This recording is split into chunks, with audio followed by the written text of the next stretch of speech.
이사야 60장 1절부터 22절 오늘 전체적인 내용을 좀 볼 건데요. 오늘 제목은 너의 하나님이 너의 영광이 되리니 라고 하는 제목입니다.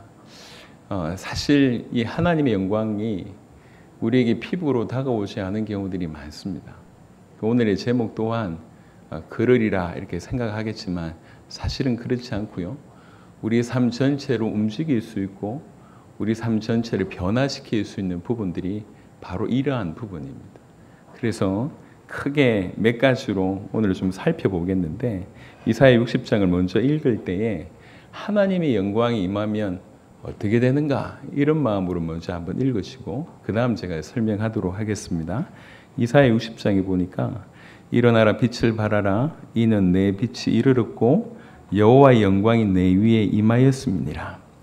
보라 어둠이 땅을 덮을 것이며 캄캄함이 만민을 가리려니와 오직 여호와께서 너의 위에 임하실 것이며 그의 영광이 너의 위에 나타나리니 나라들은 내 빛으로 왕들은 비치는 내 광명으로 나오리라. 하나님의 영광이 임하면 빛처럼 임하면 그 빛 때문에 그 광명 때문에 나라들이 몰려오고 왕들이 온다.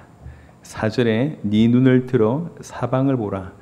무리가 다 모여 너에게로 오느니라. 그 무리가 누구냐면 네 아들들은 먼 곳에서 오겠고 네 딸들은 안기어 올 것이라. 전 사방에서 아들과 딸이 몰려올 것이다. 그때에 네가 보고 기쁜 빛을 내며 네 마음이 놀라고 또 화창하리니 이는 바다의 부가 너에게로 돌아오며 이방 나라들의 재물이 너에게로 옴이라. 왜 그렇습니까? 여호와의 영광이 임하기 때문에 그 빛이 임하며 그러니까 여호와의 영광이 임하면 어떻게 되냐? 이걸 지금 보고 있습니다. 6절에 허다한 낙타 미디안과 에바의 어린 낙타가 네 가운데에 가득할 것이며 서바 사람들은 다 금과 유황을 가지고 와서 여호와의 찬송을 전파할 것이며 여호와의 영광이 이스라엘에 임하면 어떤 일이 벌어지느냐? 사실 이 말씀을 받는 지금 현재 이스라엘 백성은 어떤 상황 가운데 있냐면 가장 어두운 상황 가운데 있었습니다. 이사야 60장 2절의 말씀처럼 어두움과 캄캄함이 가득한 상황 가운데 있었습니다. 이스라엘이 이사야가 이 글을 쓸 당시에 유다는 이집트 그리고 아수르 신흥 강국 바벨론 이 모든 나라로 인해서 그야말로 쑥대밭이 되어 있고 갈팡질팡한 상황이에요. 이 희망이라고 하는 것은 도무지 보이지 않고 곧 나라가 망할 수밖에 없는 그런 때를 살아가고 있습니다. 그런데 그런 때에 절망이 가득하고 주변에는 답이 없고 점점 어두워지는 것처럼 보이는 그때에 하나님께서 이사야를 통해서 이 얘기를 하는 거예요. 여호와의 영광이 네 위에 이르렀다. 여호와의 영광이 네 위에 이르면 어떻게 되는 줄 아냐? 하나씩 지금 설명합니다. 여호와의 영광이 임하면 7절에 게달의 양무리는 다 너에게로 모일 것이요 느바요스의 수양은 내게 공급되고 왜 이 땅에는 이거 좋고 저 땅에는 저거 좋은 특산물 같은 거 있잖아요.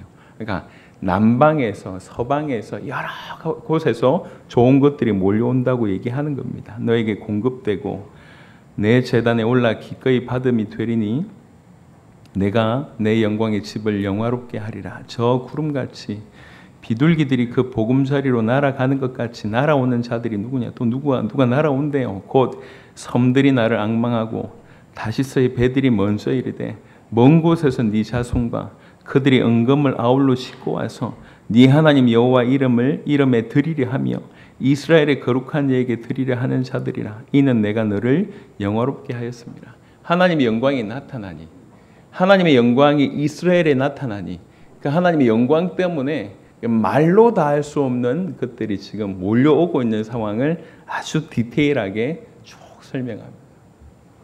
내가 노하여 너를 쳤으나 이제는 나의 은혜로 너를 불쌍히 여겼은즉 이방인들이 너 성벽을 쌓을 것이요 그들이 왕들이 너를 섬길 것이며 네 성문이 항상 열려 주야로 닫히지 아니하리니 이는 사람들이 너에게로 이방 나라들의 재물을 가져오며 그들의 왕들을 포로로 이끌어옵니다. 이 설명 그냥 글을 읽어봐도 무슨 상황인지 알겠죠. 계속 이런 복들이 몰려온다는 얘기입니다. 너를 섬기지 아니하는 백성과 나라는 파멸하리니 그 백성들은 반드시 진멸되리라.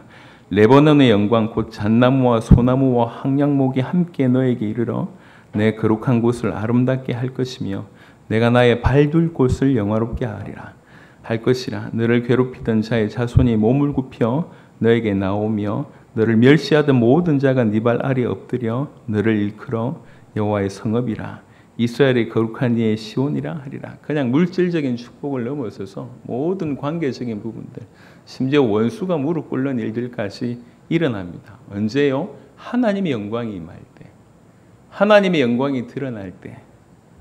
전에는 네가 버림을 당하며 미움을 당하였으므로 너에게로 가는 자가 없었으나 이제는 내가 너를 영원한 아름다움과 대대의 기쁨이 되게 하리니 네가 이방 나라들의 젖을 빨며 뭇 왕의 젖을 빨고 나의 여호와는 네 구원자 네 구속자 야곱의 전능자인 줄 알리라. 내가 금을 가지고 노를 대신하며 은을 가지고 철을 대신하며 노수로 나무를 대신하며 철로 돌을 대신하며 화평을 세워 관원으로 삼으며 공의를 세워 감독으로 삼으리니 다시는 강포한 일이 네 땅에 들리지 아니할 것이요 황폐와 파멸이 네 국경 안에 다시 없을 것이며 네가 네 성벽을 구원이라 네 성문을 찬송이라 부를 것이라. 다시는 낮의 해가 내 빛이 되지 아니하며 달도 너에게 빛을 비추지 않을 것이요 오직 여호와가 너에게 영원한 빛이 되며 네 하나님 네 영광이 되리니 다시는 네 해가 지지 아니하며 네 달이 물러가지 아니할 것은 여호와가 네 영원한 빛이 되고 네 슬픔의 날이 끝날 것임이라.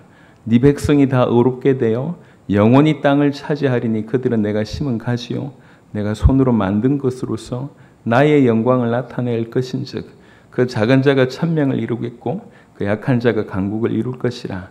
때가 되면 나 여호와가 속히 이루리라. 아멘. 하나님 영광이 임할 때의 모습이에요.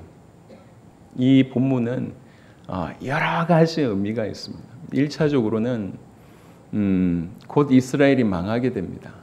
그리고 바벨론에 묶여있던 그들이 70년 만에 돌아와서 성전 건축을 재건을 하게 되는데 그때 여러분이 알듯이 이방인들이 이들을 도와줍니다. 그러니까 이사야 60장의 첫 번째 성취는 사실 바벨론 포로에서 성전 재건으로 하는 이게 이제 첫 번째 어떤 모습으로 드러나기도 하고 또 어떤 분들은 1948년 5월에 이스라엘이 멸망한 지 2000년 만에 나라를 재건국하게 됩니다. 그리고 오늘 보셨던 말씀처럼 지금 이스라엘은 사실 전 세계에서 가장 정치적으로나 군사적으로나 경제적으로 영향을 끼치는 나라가 됐지 않습니까? 이사야 60장의 어떤 또 다른 성취의 모습이라고 얘기합니다. 하지만 이사야 60장의 궁극적인 성취는 영원한 하나님의 나라, 천년 왕국의 모습이라고 또 말씀드릴 수가 있겠습니다. 이러한 이중 삼중의 의미가 있습니다. 그러면서 또 하나의 의미가 있는데 이것은 지금 여호와의 영광이 이스라엘에게라고 하는 어떤 관점에서 봤다고 하면 영적인 의미 또한 마찬가지입니다. 영적인 이스라엘이 사실 우리잖아요. 그러니까 이 일은 이스라엘이라고 하는 민족 안에 또 영원한 하나님의 나라를 통해서 성취될 뿐만 아니라 영적인 이스라엘인 우리에게 주시는 메시지가 있다는 거예요. 그래서 일단 우리가 먼저 살펴봤던 것은 이스라엘의 영광이 이스라엘에 하나님의 영광이 임하면 어떻게 되는가 그 얘기를 본 겁니다. 하나님의 영광이 임하면 이런 일이 벌어진다는 거예요. 이런 일이 이 하나님의 영광 때문에 따라온다는 거예요. 이게 대단한 게 아니라 뭐 바다에 부가 몰려오고 수많은 재물이 몰려오고 만방에서 아들 딸들이 몰려오고 왕들이 와서 섬기고 이방인들이 와서 우리 성벽을 건축하고 이렇게 우리를 배신했고 우리를 멸시하던 자들이 우리 앞에 무릎 꿇고 이 모든 것들은 여호와의 영광 때문입니다. 이 빛 때문에 나타나는 어떻게 보면 응답이고 결과입니다. 이것도 위대하지만 사실 이것 되게 하는 것은 여호와의 영광 때문이라고 하는 것이죠. 그러니까 누구든지 그래서 하나님의 영광이 어떤 자에게든지 임한다고 얘기할 때 그 자에게는 하나님께서 놀랍게 사실은 역사합니다. 성경의 몇몇 구절 보시면 하나님의 영광이 우리 수준에 맞춰서 보여주실 때가 있었어요. 출애굽기에 좀 잘 아는 3장에 보시면 우리는 조금 전까지 하나님의 영광이 임하면 어떻게 되는가, 그거를 이사야 60장을 통해서 살펴봤다면, 크게 두 번째로 그런 놀라운 하나님의 영광이 개인에게 임한다고 하면 그 개인이 어떻게 되겠는가. 출애굽기 3장에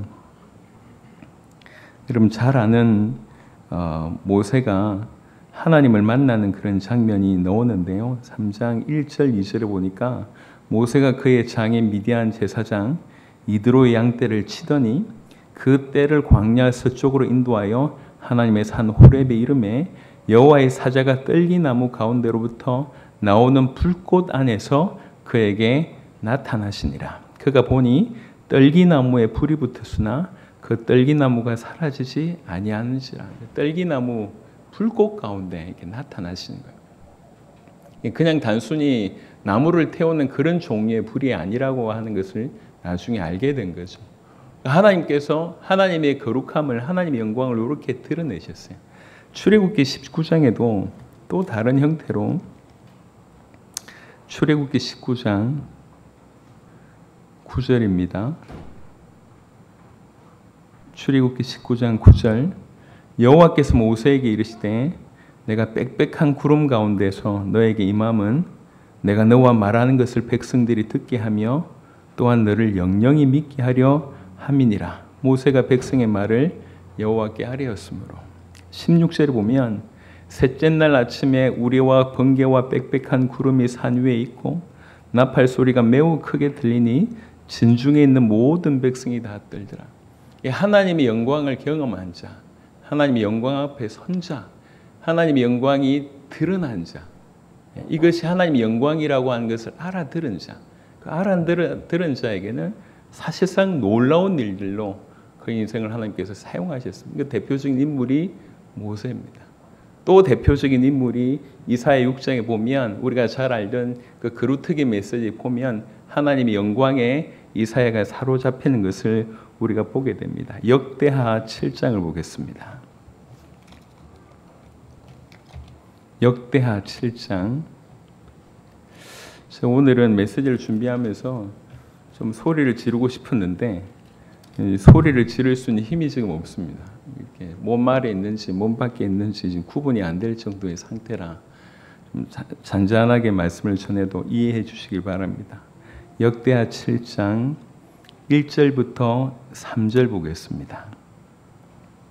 역대하 7장 1절부터 3절 찾으셨으면 다 같이 합독하도록 하겠습니다. 역대하 7장 1절입니다. 솔로몬이 기도를 마침에 불이 하늘에서부터 내려와서 그 번제물과 제물들을 사르고 여호와의 영광이 그 성전에 가득하니 여호와의 영광이 여호와의 전에 가득함으로 제사장들이 여호와의 전으로 능히 들어가지 못하였고 이스라엘의 모든 자수는 불이 내리는 것과 여호와의 영광이 성전 위에 있는 것을 보고 돌을 깐 땅에 엎드려 경배하며 여호와께 감사하여 이르되 선하시도다 그의 인자하심이 영원하도다 하니라. 아멘.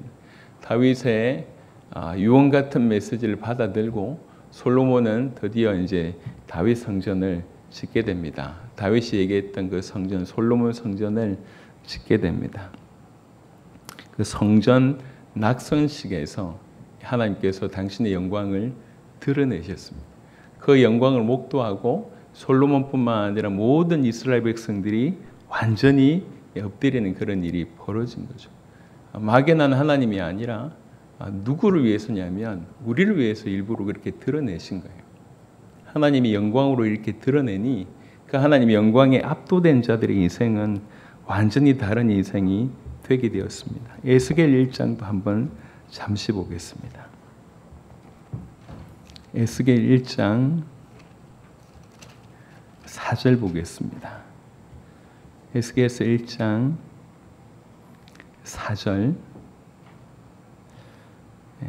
에스겔 1장 4절 찾으셨으면 같이 보겠습니다. 내가 보니 북쪽에서부터 북풍과 큰 구름이 오는데 그 속에서 불이 번쩍번쩍하여 빛이 그 사방에 비치며 그 불 가운데 단쇠 같은 것이 나타나 보이고 아멘. 큰 구름 속에서 번쩍번쩍하는 그 빛을 이제 보게 됩니다. 지금 저는 두 번째 테마에 대한 얘기를 하고 있습니다. 하나님의 영광을 목격한 자, 하나님의 영광을 하나님께서 영광을 드러내실 때 그것을 받은 자에 대한 성경의 몇 인물들에 대한 얘기를 말씀을 드렸습니다. 여러분, 하나님 영광이라고 하는 것들에 압도되니까 이것이 정말 실제라고 하는 거구나, 이게 정말 실제구나라고 깨닫게 되니까 다른 거하고 비교할 수가 없는 것이죠. 그러니까 주와 복음을 위해서 살아야 된다가 아니라 살 수밖에 없는 그런 삶을 살게 되는 것입니다.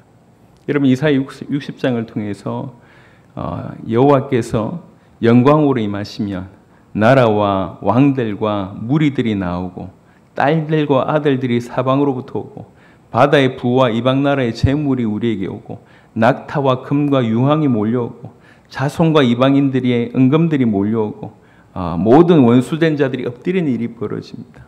서쪽 지중해 바다의 부가 흘러들어오고 미디안과 스바와 같은 남방의 나라들의 좋은 낙타, 금, 유황들이 몰려오고 말할 수 없는 것들이 다 이렇게 몰려옵니다. 왜 그러냐? 오직 찬란한 빛의 근원이신 하나님의 영광 때문에 그렇다고 우리 이사야 60장을 통해서 잠시 살펴봤습니다. 이게 하나님의 영광입니다. 그 놀라운 하나님의 영광이 임하게 되면 이런 일이 벌어진다. 그 하나님의 영광이 개인에게 임했던 것도 잠시 여러분과 살펴봤습니다. 자, 어떻게 보면 우리가 별개의 어떤 얘기인 것 같아요.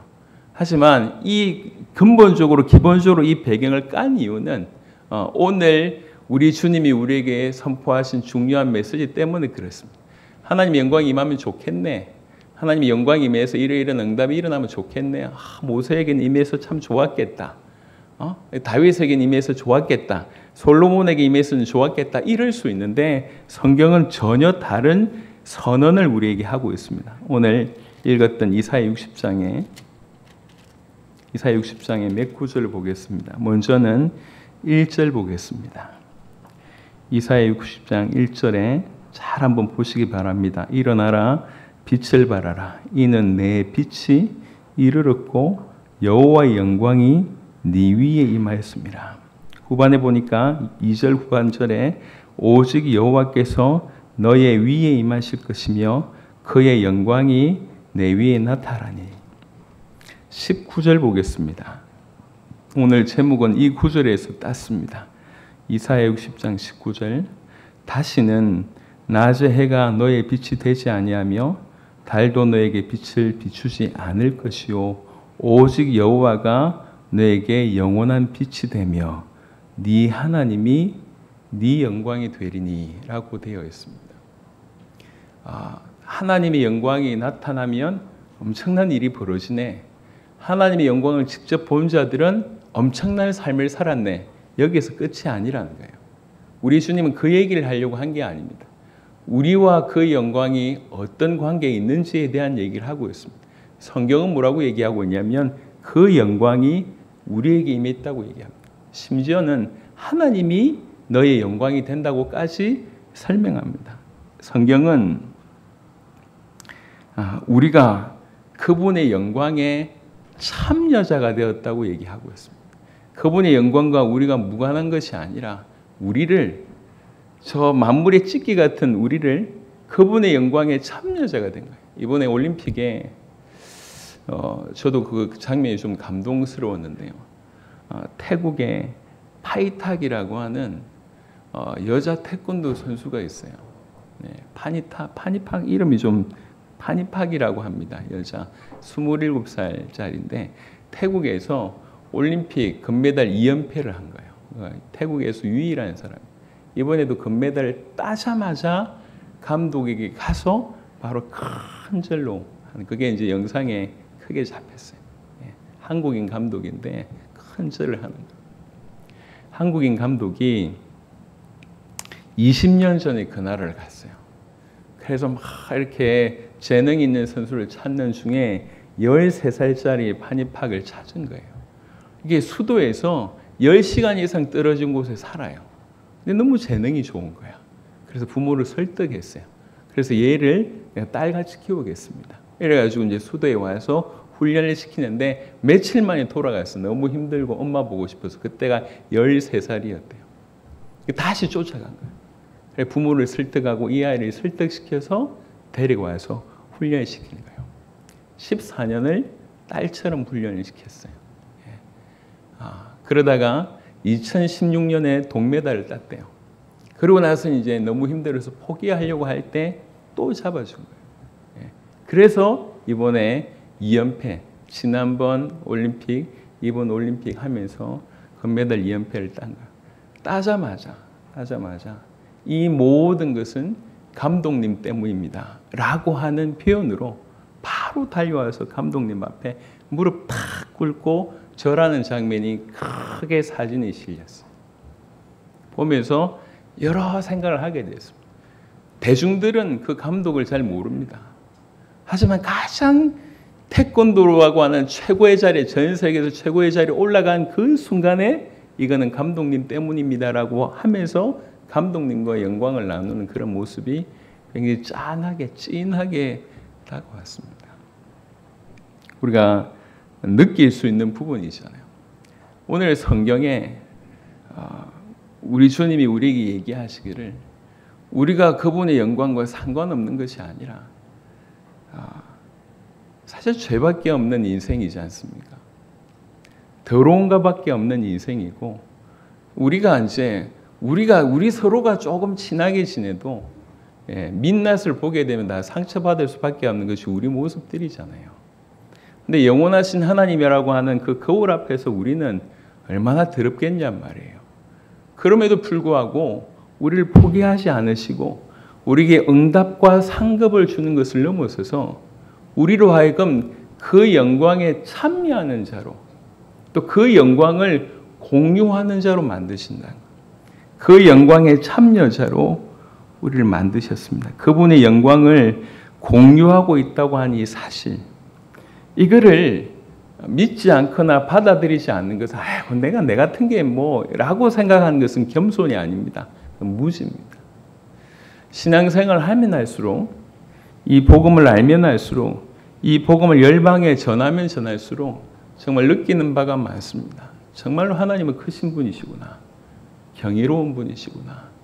위대하신 분이시구나. 또 그분이 행하신 일들은 너무 놀랍구나. 이런 것들이 계속 발견되어짐과 동시에 또 깨달으시는 것은 뭐냐면 그분이 우리에게 행하신 일이 이토록 놀랍구나. 우리는 우리의 모습만 봐요. 여러분 사실 이사야 60장에 이 놀라운 하나님의 영광이 네 위에 임할 것이라고 얘기할 때에 이스라엘의 상황은 어떤 상황이었냐면 아까 어떤 육신적인 상황을 떠나서 영적으로 계속 하나님을 부인하는 그런 모습이에요. 오늘 읽었던 이사야 60장 바로 앞에 이사야 59장 20절에는 이런 구절이 있습니다. 이사야 59장 20절에는 여호와의 말씀이니라. 구속자가 시온에 임하며 여호와의 자손 가운데서 죄가를 떠난 자에게 임하니라 라고 되어 있습니다. 이 말은 무슨 말이냐? 우리 주님이 돌아오시겠다는 거예요. 시온에. 이 시온이라고 이름할 수 있는 이스라엘 백성들이 소위 말하는 하나님의 백성들, 하나님의 택하신 선민이라고 하는 분들이 너무 땅바닥을 치니까 그것의 보응을 하나님이 허락하셨는데 드디어 하나님께서 다시 돌아오시겠다. 내가 시온에 다시 돌아온다. 이래놓고 이사야 60장이 시작됩니다. 그래서 이사야 60장에 2절에 보니까 어둠이 땅을 덮고 캄캄함이 만민을 가린다고 한 것이 그냥 막연히 세상이 어두워진다 이 정도 얘기가 아니라니까요. 우리의 모습이에요. 자랑할 거 하나도 없고 뭔가 드러낼 수 있는 것이 하나도 없는 그 지경에 있는 우리에게 그냥 아주 일방적으로 하나님이 당신의 영광으로 우리에게 임하셨다는 거예요. 그러니까 구원받았다고 하는 얘기, 우리가 하나님의 자녀가 되었다고 하는 얘기, 우리가 그와 연합됐다고 하는 얘기는 사실은 알면 할수록 너무 놀라운 얘기입니다. 오늘은 그 얘기를 이렇게 푼 겁니다. 우리는 그 영광의 참여자가 됐다고 오늘은 그렇게 여러분에게 말씀을 드리는 것입니다. 하나님의 영광이 임할 때 사실은 이토록 놀라운 일이 벌어지고 또 하나님의 영광을 실제로 경험했던 사람들도 이토록 놀라운 삶을 살았지만 그것이 단절되어서 우리와 무관한 성경 속의 얘기다. 이게 아니라는 거예요. 이게 아니라는 거예요. 그걸 넘어서서 사실은 이 모든 것보다 더 놀랍게 그 영광의 본체 되신 주님이 우리 안에 임하신 겁니다. 그래서 뭐라고 얘기하냐면 내가 너의 영광이 되겠다. 너의 하나님이 너의 영광이 되리니 이게 이사야 60장 19절의 표현입니다. 우리 하나님이 우리의 영광이 되신답니다. 그 하나님의 영광이 우리에게 임하는 것을 넘어서서 우리 하나님이 우리의 영광이 되겠다고 말씀하고 있습니다. 시편 149편 잠시 보겠습니다. 시편 149편 오늘 이사야 60장 19절과 결을 같이 하는 성경 몇 구절을 잠시 보도록 하겠습니다. 시편 149편 9절에 시편 149편 9절에 우리 찾으셨으면 같이 합독하도록 하겠습니다. 기록한 판결대로 그들에게 시행할지로다. 이런 영광은 그의 모든 성도에게 있도다. 할렐루야. 이런 영광은 그의 모든 성도에게 있도다. 요한복음 17장의 선언은 더 기가 막힌 선언입니다. 요한복음 17장 우리 주님의 기도 중에 나와 있는 이 구절들을 한번 확인해 보도록 하겠습니다. 요한복음 17장 슬쩍 지나갔던 그런 내용들일 겁니다. 요한복음 17장 22절입니다. 요한복음 17장 22절 자 우리 같이 한번 합독하도록 하겠습니다. 내게 주신 영광을 내가 그들에게 주었사오니 이는 우리가 하나가 된 것 같이 그들도 하나가 되게 하려 함이니이다. 우리 주님이 하신 말씀입니다. 아버지가 나에게 영광을 주셨잖아요. 그 영광을 내가 저들에게 주었습니다. 저들이라고 하는 그리스도와 연합된 우리가 받은 것은 그냥 천국 티켓을 받았다는 정도가 아니라는 거예요.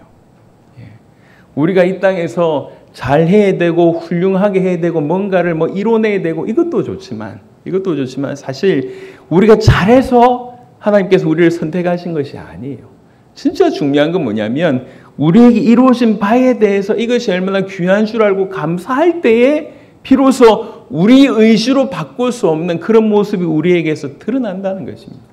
비로소. 그러니까 우리가 그분의 영광의 참여자가 되었다. 예수님이 아버지에게 받은 영광을 그대로 우리에게 줬다. 로마서 8장도 한번 보겠습니다. 로마서 8장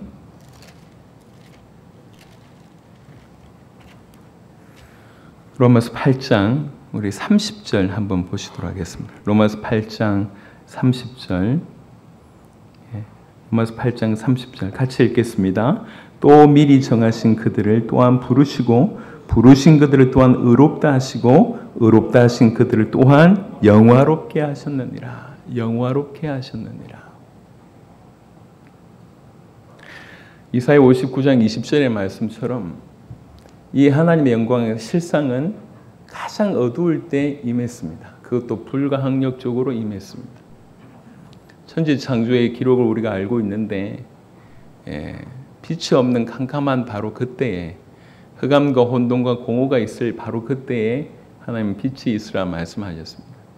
성경에 보면 가장 어두울 때 하나님의 영광, 가장 어두울 때 하나님의 역사, 가장 어두울 때 하나님의 빛이 임했습니다. 시대가 그랬습니다. 예컨대 우리가 그토록 모델적으로 얘기하고 있는 그 수많은 사람들은 한결같이 넉넉할 때 드러났던 사람들이 아니에요. 가장 죄악이 극성일 때에 모든 사람들이 홍수로 심판받아서 죽을 수밖에 없을 때 하나님 노아 같은 사람을 세우신 거예요. 당대의 완전한 의인이라고 하는 하나님 영광을 아는 자를 세우신 거예요. 가장 어두울 때에. 여러분 모세의 등장식이 여러분 아시지 않습니까? 이스라엘 백성들이 애굽에 노예되어서 그 고통이 극에 달했을 때 하나님이 그 민족을 건져내기 위해서 모세라고 하는 사람을 보내셨어요. 가장 어두울 때에 빛과 같은 역할을 할 수 있도록 하나님 모세를 보내셨습니다. 여러분 다윗의 등장은 제일 임팩트 있는 등장은 골리앗과의 싸움입니다. 질 수밖에 없었고 그 누구도 골리앗 앞에 등장할 수 없는 그런 때에 어린 다윗이 등장했습니다. 그게 그때의 모습을 명확하게 얘기하고 있습니다. 가장 어두울 때에 빛이 임했습니다. 가장 어두울 때에 하나님의 영광이 임했습니다. 가장 어두울 때에 사실은 성경 전체에서도 가장 어두울 때 하나님의 빛, 하나님의 빛이라고 표현할 수 있는 그런 하나님의 역사들이 일어났습니다. 우리가 알고 있기로 예수님이 오신 그때, 예수님이 오셨을 때 그 문화, 예수님께서 오셨을 때 그 모든 조건은 가장 어두울 때의 조건이었습니다. 그리고 사람들이 간절히 빛을 사모하는 그 조건이었습니다. 그때 우리 주님이 빛으로 임하셨습니다. 이사야 60장은 그런 배경입니다. 하나님의 영광이 이토록 놀라운 것이고 하나님의 영광이 임하기만 하면 이 모든 것들이 따라오는데 이 하나님의 영광이 가장 캄캄할 때, 가장 어두울 때 등장했다는 얘기입니다. 하나님의 영광만 등장하면 이런 일이 벌어진다는 거예요. 그래서 우리로 하여금 하나님의 영광을 사모할 것에 대해서 얘기하고 있고요. 또 역사적으로 하나님의 영광을 직시했던 분들의 인생이 전부 바뀌는 걸 보면서 또 얘기합니다. 하나님의 영광을 사모할 것에 대해서 얘기하고 있습니다. 그러고 있는데 이사야 60장에 다시 본문으로 돌아가서 그런 때에 얘기합니다. 이 하나님의 영광이, 이 여호와의 영광이 우리와 무관하지 않음에 대한 얘기를 하고 있습니다. 일어나라 빛을 발하라. 이는 너의 빛이 이르렀고 여호와의 영광이 네 위에 임하였습니다. 그 영광이 너의 위에 임했다. 여러분, 이 짧은 문장 하나 이해하는 것이 얼마나 놀라운 일인지 모릅니다. 이 영광이 내 위에 임하였다고. 이 영광이 내 위에 임하였다. 이 모든 것들이 따라올 수밖에 없는 그 놀라운 하나님의 영광이 내 위에 임하였다고. 조금 더 나가서 60장 19절의 말씀처럼 조금 더 나가서 하나님은 그분이 나의 영광이 된다고. 여러분, 우리가 응답을 묵상할 때가 많고 어떻게 하면 문제 해결을 받을까를 고민할 때가 많고 어떻게 하면 풀리지 않는 사건을 좀 풀어볼까를 고민할 때가 많습니다. 하지만 진짜 중요한 것들에 대해서 우리가 집중하지 못할 때가 너무 많습니다. 여러분, 하나님의 영광이 우리 인생 가운데 임하신다? 하나님의 영광이 과연 임하셨나요? 여러분, 모세처럼 그렇게 임하시진 않으셨을 겁니다. 떨기나무 불꽃같이 임하시진 않으셨을 것입니다. 오늘날 이 하나님의 영광은 우리에게 빛으로 임하신다 말씀드릴 수가 있겠습니다. 이 하나님의 영광 자체가 바로 그리스도라고 말씀드릴 수가 있겠습니다. 그리스도께서 우리 안에 임하신다고 하는 것이 하나님이 우리에게 임하신다는 것이고 하나님의 영광이 우리에게 임하신다는 것입니다. 그러니까 제가 계속 그 얘기를 하게 되는 것입니다. 이게 도대체 하나님이 도대체 얼마나 이렇게 크신 분인가? 도대체 하나님이 이 땅 가운데 행하신 일, 특별히 아들을 보내셔서 십자가 지시고 부활케 하신 일, 지금 현재 성령께서 역사하시고 계신 그 일로 말미암아 우리에게 주신 은혜, 이게 얼마나 기가 경이로울 정도로 놀라운 것인가. 사실은 영원토록 연구해도 우리가 알 수 없을 지경인데 너무나 크기 때문에 우리가 돌아보지 못하는 그런 일이 벌어지는 것 같습니다. 여러분, 우리 감정에 아니면 우리가 가지고 있는 선입견에 어떤 이런 것들을 끼워 맞추지 마시고 성경이 뭐라고 얘기하는지를 보시자고요. 성경이 하는 얘기예요. 여호와의 영광이 너의 위에 임했다. 이건 단순히 육신적인 이스라엘 민족에게만 얘기하는 것이 아니에요. 영적인 이스라엘은 우리에게 하는 얘기입니다. 내가 너의 영광이 된다. 예수님께서 아버지께서 내게 주신 영광을 내가 저들에게 주었습니다. 우리를 부르신 그분이 마침내 우리를 영광스럽게 하셨다고 얘기하고 있습니다. 우리 모든 성도에게는 이런 영광이 있다고 얘기하고 있습니다.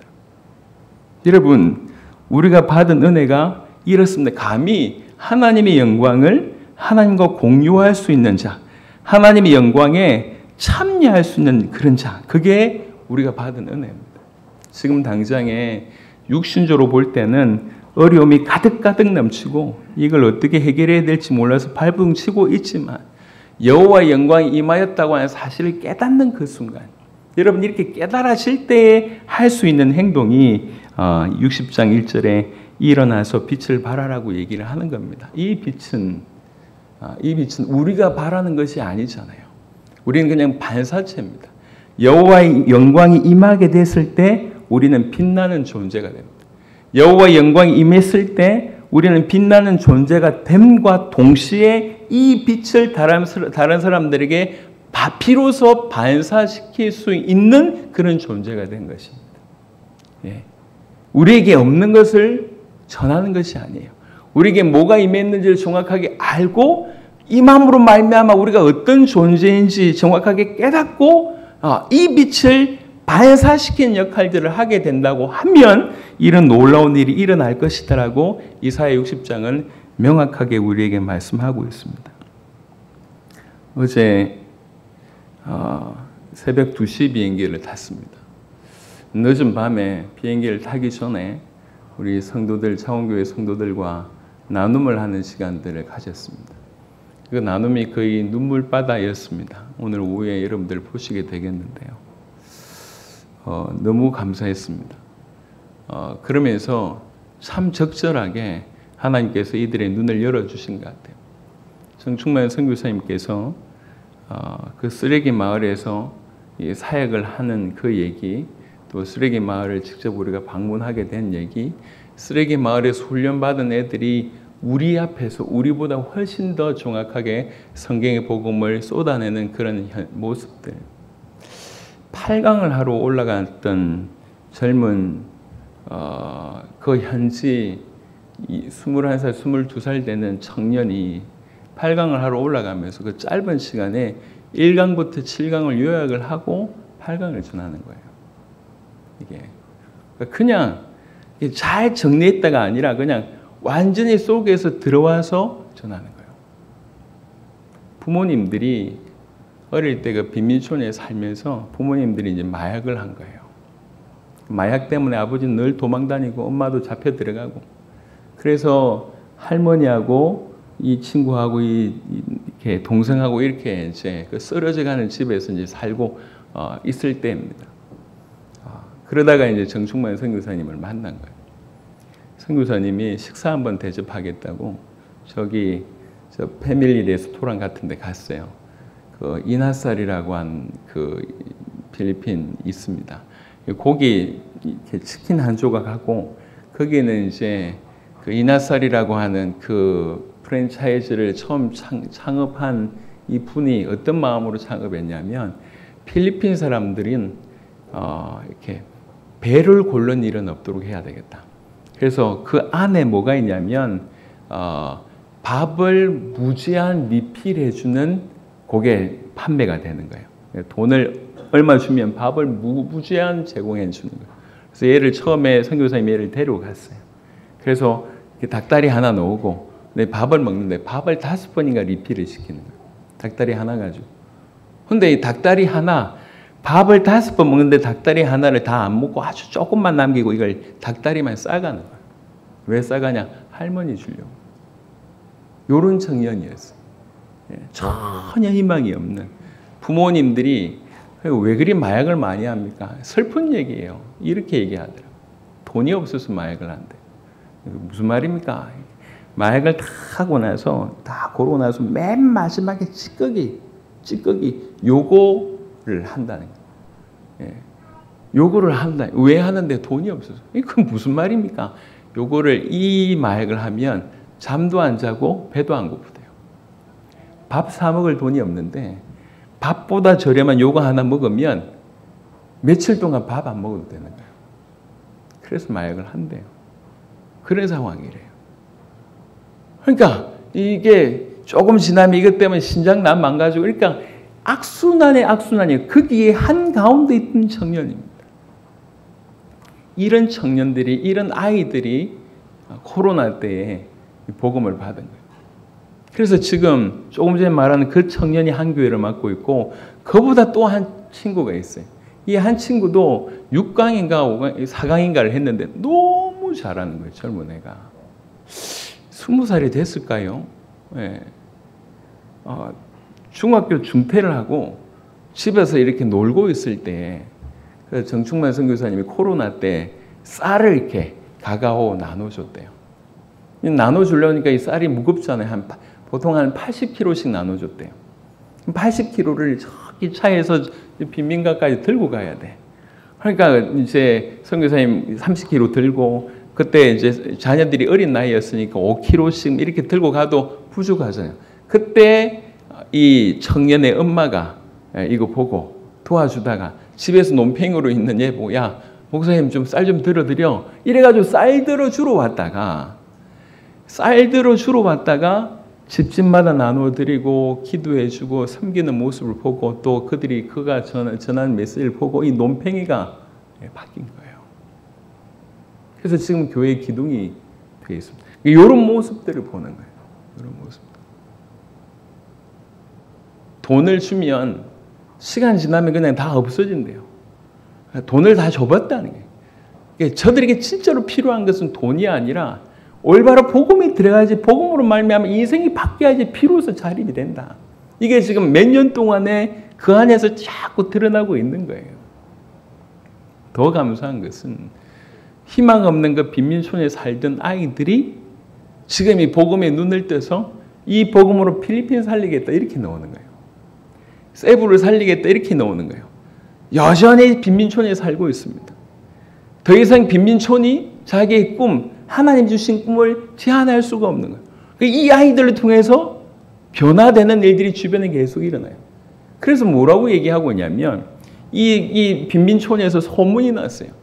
여전히 누가 보더라도 논팽이, 누가 보더라도 좀 문제 아들이 막 돌아다니면 동네 불신자 아저씨 아주머니들이 불러가지고 야, 너 저 코리안이 하는 저 교회가 그래야지 네 인생이 바뀌어. 불신자 아저씨 아주머니들이 그 얘기하는 거예요. 점점 바뀌고 있습니다. 그들에게 복음이 들어가니 지금 당장 입에 풀칠할 것이 없는데 그게 지금 중요한 것이 아니라 그들의 인생이 완전히 바뀐 것입니다. 여러분, 지금 우리는 성경 얘기를 하고 있습니다. 저는 지금 여러분들에게 설득하려고 하는 게 아니에요. 우리에게 주신 말씀이 뭔지를 그냥 여과 없이 말씀을 전하고 있는 것입니다. 도대체 그리스도의 피값으로 우리에게 주어진 바 된 것, 그 얼마나 놀라운가? 왜 우리는 이토록 모르고 있는가? 이사야 60장을 통해서 여호와의 영광이 임하면 이런 일이 벌어진다고 단적으로 얘기했고 이게 역사 안에서 벌어졌고 마지막 때에 확연하게 이게 보여질 것입니다. 그리고 이런 하나님의 영광을 직접 목격했던 자들의 인생을 우리가 성경을 통해서 확인할 수 있습니다. 이 놀라운 일들은 사실입니다. 하지만 사실이지만 우리하고 무관할 때는 전혀 우리에게 영향을 미치지 못하죠. 하지만 이런 일을 기록한 이유는 우리 때문이라는 거예요. 그 놀라운 하나님의 영광이 너의 위에 임하였다고 얘기하고 있습니다. 예수님의 표현으로는 아버지께서 내게 주신 영광을 저들에게 주었습니다라고 얘기하고 있습니다. 로마서 8장 얘기로는 우리를 부르신 그분이 우리를 마침내 영화롭게 하셨다고 얘기하고 있습니다. 시편 기자의 얘기로는 우리 모든 성도에게 그런 영광이 있다고 얘기하고 있습니다. 이사야 60장을 다시 피워나면 내가 너의 영광이 된다고 얘기하고 있습니다. 우리는 경제에 허덕허덕거려서 우리 주님 제발 돈 좀 안 주시나 이런 정도의 수준이 사실은 아닙니다. 여러 수많은 어려움이 있는데 이거 좀 해결 안 해주시나? 하나님이 그런 무능하신 분이 아니라고요. 그런 걸 간구하기 전에 당연히 간구해야 되겠지만 간구하기 전에 그가 누구시며 그와 연합된 나는 무엇이며 어떤 존재며 나에게 도대체 무슨 일이 벌어졌는가? 사역을 계속하면서 주일 메시지를 준비했습니다. 사역을 하면서도 이 말씀을 여러분에게 빨리 와서 전하고 싶다는 마음이 계속 들었어요. 우리가 받은 은혜가 이토록 큰 것이었구나. 어제 새벽 2시에 비행기를 타고 잠을 거의 못 잤습니다. 이제 곧 저는 바로 서산으로 갔다가 내일 아침에 또 파키스탄으로 출국을 합니다. 어려운 여정이지만 이 시간에도 어떻게 하면 이 하나님께서 주신 이 은혜를 좀 나눌까 이런 마음으로 오늘 이 자리에 서 있습니다. 여러분, 사람의 위로는 또 사람이 얘기하는 기가 막힌 말들은 그냥 사람의 말입니다. 도움은 될 수 있을지 모르겠지만 다 지나가는 얘기. 절대로 비교할 수 없는 성경에서 우리에게 뭐라고 얘기를 하고 있는가? 도대체 우리가 예수 믿는다. 예수님을 하나님의 아들 그리스도로 믿고 그와 연합되었다. 이게 도대체 무슨 말인가? 여러분 오늘 꼭 기억하시길 바랍니다. 한 명도 예의 없이 저와 여러분들이 예수님을 믿는다고 얘기할 때 이사야 60장의 얘기는 남의 얘기가 아닙니다. 그 여호와의 영광이 우리에게 여러분에게 임한 것입니다. 그 여호와의 영광 자체이신 그분이 우리에게 임한 것입니다. 우리 인생에도 틀림없이 이런 일이 있겠죠. 하지만 이런 일과 전혀 상관없이 이런 일의 주체가 되고 이런 일의 근원 되신 그분 자체가 우리에게 임하셨다는 거예요. 하도 답답하니 우리 하나님 얘기하십니다. 내가 너의 영광이 되겠다. 내가 너의 영광이다. 네 하나님이 너의 영광이다. 그만하면 되지 않았냐? 아버지께서 내게 주신 영광을 저들에게 주었습니다. 우리가 받은 거예요. 로마서 8장의 말씀처럼 부르신 그들을 영화롭게 하셨다. 우리에게 일어난 일입니다. 여호와의 영광이 우리 위에 임했습니다. 그래서 하는 얘기예요. 일어나라. 빛을 발하라. 너는 빛나는 존재가 되었기 때문에, 빛을 반사할 수 있는 능력이 이제는 너에게 있기 때문에 멈추지 말고 빛을 발하라. 너는 빛나는 존재가 되었다. 이제 이 빛을 반사할 것에 대해서 얘기하고 있습니다. 언제요? 가장 어두울 때. 가장 어두울 때 불가항력적으로 하나님의 영광이 임했습니다. 우리 인생과 다르지 않을 거라 생각합니다. 우리 인생의 여정 가운데 가장 어두운 길을 혹여 우리가 걷고 있다 할지라도 하나님의 영광이 우리 가운데 불가항력적으로 임한 것이 사실이라고 하면 우리는 하나님의 영광을 나타낼 자로 살기만 하면 되는 것입니다. 우리에게 임한 것이 어떤 것인 줄 알고 그런 인생을 살아갈 때에 하나님께서 모든 놀랄만한, 이사야 60장은 사실은 어떻게 보면 예표이지 않습니까? 이것과 비교할 수 없는 일들이 우리에게 벌어질 수 있다 확신합니다. 그 모든 응답보다 소중한 것은 여호와의 영광이 우리에게 임했다. 네 하나님이 너의 영광이 되었다. 내게 주신 영광을 내가 저들에게 주었사오니 부르신 그들을 영화롭게 하셨다. 모든 성도들에게는 이런 영광이 있도다. 할렐루야. 우리에게 주신 은혜입니다. 우리 모두에게 그런 은혜가 임했습니다. 이 놀라운 은혜를 받았다고 하는 사실을 믿으시길 바랍니다. 내 같은 거는 이라고 하는 생각을 아예 초장부터 지우시길 바랍니다. 누구든지 예수 믿는 자에게, 예수님을 하나님의 아들 그리스도로 믿는 자에게는 이미 그 놀라운 축복이 임한 것입니다. 우리 하나님이 우리의 영광이십니다. 우리 하나님이 그분의 영광을 우리와 공유하십니다. 아까 그 파니팍이라고 하는 그 태권도 그 얘기를 제가 일부러 드렸습니다. 그 영광을 감독과 공유하는 모습을 제가 말씀을 드렸습니다. 그게 지금 우리에게 일어난 거예요. 사실 우리가 한 게 없잖아요. 한 게 없는데 받은 건 왜 이리 많은지 모르겠어요. 생각할수록 이 자격이라고 얘기할 게 전혀 없는데 우리 그냥 캄캄함 속에 있던 인물입니다.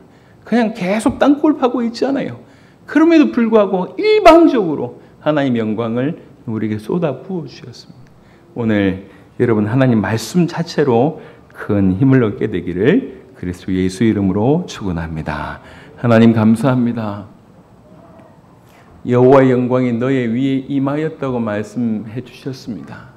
너의 하나님이 너의 영광이 될 것이라고 말씀하셨고 된다고 말씀하셨습니다. 우리 주 예수께서 내게 주신 영광을 내가 그들에게 주었다고 말씀하셨습니다. 주님, 우리가 받은 영광이 이러합니다. 아버지의 영광이 우리에게 임하였고 우리 하나님 자체가 우리에게 영광이 된다고 말씀하여 주셨습니다. 여러분, 이 말씀은, 이 놀라운 일들은 우리에게 일어난 수많은 문제 해결과는 전혀 비교할 수 없는 놀라운 우리 인생 전체를 충분히 바꾸고도 남음이 있는 그런 진리인 줄 믿습니다. 주님, 마음문을 열고 이 말씀을 받아들이게 하시옵소서. 이 말씀에 아멘하게 하옵소서. 여호와의 영광이 너희 위에 임하였다고 얘기할 때 간절한 마음으로 그걸 듭석 받아들고 아멘으로 하답하는 우리 모든 성도가 되게 하여 주옵소서. 지금은 캄캄하지만, 지금은 어둡지만 캄캄하고 어둡기 때문에 하나님의 영광이 임하였다고 하는 사실을 깨닫고 우리 상황에, 우리 수준에, 우리 지금 모습에 낭망하지 말고 어두운 모습 가운데 사로잡혀 있다고 넘어져 있지 말고 오히려 그때 불가항력적으로 임하신, 빛으로 임하신 여호와의 영광을 굳게 붙잡는 우리 모두가 되게 하여 주시옵소서. 빛의 존재가 됐다고 하는 사실, 빛을 반사할 수 있는 존재가 됐다는 사실을 깨닫고 일어나 빛을 발하는 우리 모두가 되도록 하나님 역사하여 주시옵소서. 감사를 드렸고 살아계신 우리 주 예수 그리스도의 이름으로 기도드렸습니다. 아멘. 아멘.